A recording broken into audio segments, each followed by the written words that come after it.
as of now, wala pa kaming nakikitang official na sangkot sa flood control project.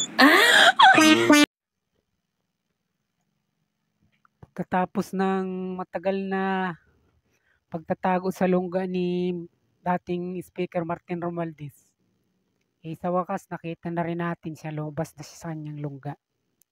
Kung ilang buwan din siyang hindi nagpapakita, mula nang imbestigahan at pumutok na nga itong tungkol sa mga anomalya dyan, corruption sa mga flood control projects. At ito nga yung mga ghost project. At siyempre kasama na rin dyan yung mga bilyong-bilyong insertion na hindi nga ngayon matukoy. Alam nyo na rin naman siguro na yun ngang minute nito hindi makita, hindi ba sa small committee. Di umano ito nangyari at naganap.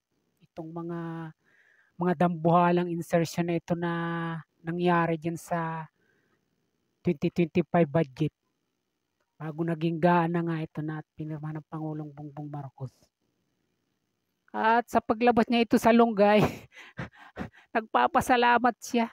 Papasalamat siya sa ICI o itong Independence Commission na nilikha nga ni Pangulong Bongbong Marcos. At sabi nga niya, willing siyang i-share yung kanyang mga personal knowledge dito nga sa 2025 national budget na itinuturing nga na worst budget in history. Di ba, bilyon-bilyon yung mga nakita dito ng mga insertion na pagkatapos nga tanggalin sa mga mahalagang ahinsya natin ng pamahalaan, doon lamang nilagay sa mga flood control o dito sa mga infra project ng gobyerno. Kaya nga naging trillion ito at lahat ito napunta sa DPWH, di ba? Ito kasi yung may hawak ng mga proyektong katulad nito. At dito, kaya tayo napapa-react sa mga nangyayaring ito. Lumilitaw pa rito na itong si Martin Romualdez, ito yung gagawin di umano na state witness. At kaya ito sa opinion ko lang, kaya marahil ito ang lakas ng loob lumantad at magpakita. Na kumbaga nakatunog siya at may nalalaman niya na siya ay maaring saluhin o iligtas ng ICI na ito na nilikha o binuo ni Pangulong Bongbong Marcos. Kaya ang tanong natin dito, talaga bang ginawa lang yung ICI para lamang ilibre yung talagang mga tao na siya mismong may pakana at itinuturing na siyang pinagmumulan ng worst budget na ito ng 2025. At ito rin nga yung pinagmumulan ng mga katiwalian, lalong-lalo din sa mga infra projects na yan. Lalong-lalo na nga itong mga flood control. Itong mga hindi maipaliwanag, mga bilyong-bilyong mga insertion. At ito nagatuturan na nga sila, yung mga proponent pa na sinasabi sila na hindi nga matukoy. Na kung bakit may mga ganong milyon-milyon sa isang distrito. Sila nagtuturuan dito. Kung sino ang mga proponent ng mga milyong-milyong mga projects na ito na ang karamihan nga rito mga naging ghost project. At kung mayroon mang nagawa, mga substandard naman at talagang bilis masira. Pero ang pinupunto natin dito sa paglitaw na ito ni Martin Romualdez, dating Speaker Martin Romualdez din sa ICI, sa isang pag-imbita pa lang, nakikita natin na ito talaga yung kanyang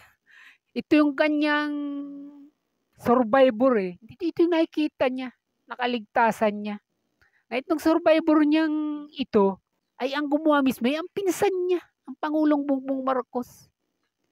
At ngayon, kahit wala pa man tayong resulta ng investigasyon na ito, halos nababanagan na natin ang mangyayari rito. Magtuturo lang dito si Martin Romualdez kung sino sa tingin niya ay may kasalanan o may sala sa mga insertion na ito na bilyon-bilyon. At pagkatapos, ilibre na siya. Ganito kaya ang lakas ng loob niyo, marahil na kaya ang lakas ng loob niyo magpakita dito sa ICI at lumantad sa publiko. At Kakapanood ko lang nga ng video nito na tinatanong siya ng mga media. Ito nga natin narinig sa kanya na abot-abot yung pasasalamat niya at nabigyan daw siya ng pagkakataon na mailabas niya yung kanyang mga nalalaman. Papaanong hindi niya malalaman ito, siya ang hari nga nito. Siya ang lumikha nito ng mga bilyong-bilyong insersyon na ito at siya ang nakinabang. Hindi ba yung mga ayuda umulan naman talaga ito nung panahon ng nakaraang eleksyon. At siya ang may pakanaan nito. Tapos ngayon lumilitaw pa na talagang ang nangyayari, may nalalaman talaga siya na siya ay libreng-libre dito. Na hindi talaga sa kanya nagsimula itong mga maanumalyang mga budget na ito na pinagmulan nga ng mga katiwalian niya ng korupsyon dyan sa mga infra projects na yan na lalong-lalo na sa mga flood control. Ganito yung ating nakikita rito.